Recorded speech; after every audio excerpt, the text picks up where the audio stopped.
பாதுகாப்புக்காக என்ன மாதிரியான நடவடிக்கைகள் எடுக்க போறீங்க?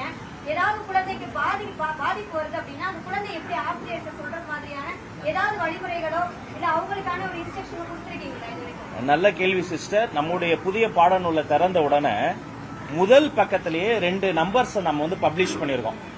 அந்த நம்பர்ஸும் சும்மா பயமுறுத்தமா இருக்காது. அவங்கள அந்த குழந்தைகளுக்கு ஏதாவது பிரச்சனைனா உடனடியாக அவங்க அந்த நம்பர்ஸ் கால் ஃப்ரீ நம்பர்ஸ் அப்ரோச் பண்ண முடியும். அடுத்த பக்கத்தில் பாத்தீங்கன்னா இந்திய அரசியலமைப்பு சட்டத்துடைய அந்த தகவலையும் போட்டிருக்கிறோம். இப்ப போக்சோ பொறுத்த வரைக்கும் போக்சோ மாதிரி வழக்குகள்ல அது ஒரு பெரிய வரப்பிரசாதம். அதை எப்படி எக்ஸசைஸ் பண்ணோம், அதை எப்படி நம்ம ஃபாலோ பண்ணுங்கிறதுக்கு ஆசிரியர்களுக்கு நாங்க பயிற்சி கொடுத்திருக்கிறோம். ஒரு குழந்தைக்கு அது மாதிரி ஏதாவது ஒரு தொல்லை வந்தா அந்த மோஸ்ட் ஆஃப் தி பெரும்பாலும் பாத்தீங்கன்னா போக்சோ கேசஸ் ரொம்ப தெரிந்தவங்க மூலமாவே வரும். அறிந்தவங்க மூலம் பக்கத்து வீட்டில் இருக்காங்க, டிஸ்டன்ட் ரிலேட்டிவ், சம்டைம்ஸ் அந்த இன்ஸ்டிடியூஷனுக்குள்ள இருக்க மூலமாவே வரும். அப்படி வந்தா அவங்க யாருக்கிட்டையும் அந்த டோல் ஃப்ரீ நம்பர் கால் பண்ணாலே உடனடியாக நடவடிக்கை எடுப்பாங்க. என்ன நடவடிக்கை எடுப்பாங்க? இதுல 4 துறை சம்பந்தப்பட்டிருக்கு. ஒன்னு அந்த பள்ளிக்கல்வித்துறை. அந்த பள்ளிக்கல்வித்துறை அந்த விக்டிமோட நிப்போம். அந்த விக்டிம்க்கு என்ன நீதியோ அது வாங்கி தரதை நிப்போம். 2 காவல்துறை. யூனிஃபார்ம் இல்லாம அந்த குழந்தையை விசாரிப்பாங்க. நேர்ல கூட கிடையாது, ஒரு வீடியோ கால்ல கூட ஒரு பெண் அதிகாரி தான் விசாரிப்பாங்க. 3 நீதித்துறை. மத்த கேஸ் மாதிரி கிடையாது சிஸ்டர். 12 மாசத்துல நீதி நிலைப்பாட்டப்படும். 4 சமூக நீதித்துறை.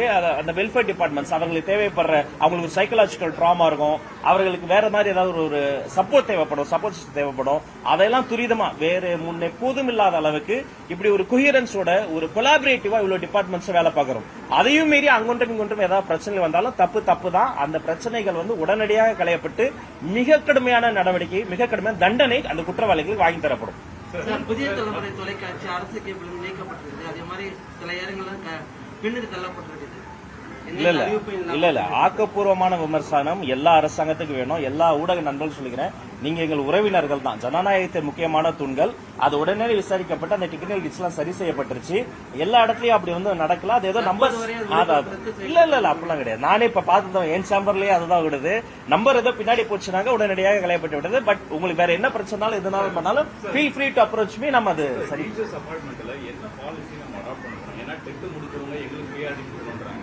இல்ல ஏடிஎம்கே திமுக அரசாங்கம் சொல்லிச்சு நேரடியாக டெட் எழுதினாலே போதும், 2வது எக்ஸாம் எழுத தேவையில்லை, ஏடிஎம்கே கவர்மெண்ட் தேவையில்லை ஒரு ஜியோ போட்டாங்க, அதை நாங்கள் கேன்சல் பண்ணுவோம், பண்ணல.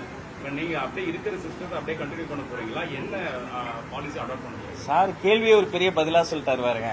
நல்லது. இப்ப கூட நாங்க வரும்பொழுது தொலைபேசியில ஃபாலோ பண்ணிக்கிட்டே இருந்தோம். உச்சநீதிமன்றத்துல நம்ம துறை சார்ந்த என்னென்ன தீர்ப்பு வருதுன்னு பார்க்கிற பொழுது இந்த டெட் எக்ஸாம் சம்பந்தமா 2 ஆண்டுகள்ல தேர்வாகணுங்கிறது 3 ஆண்டா மாறி இருக்கு.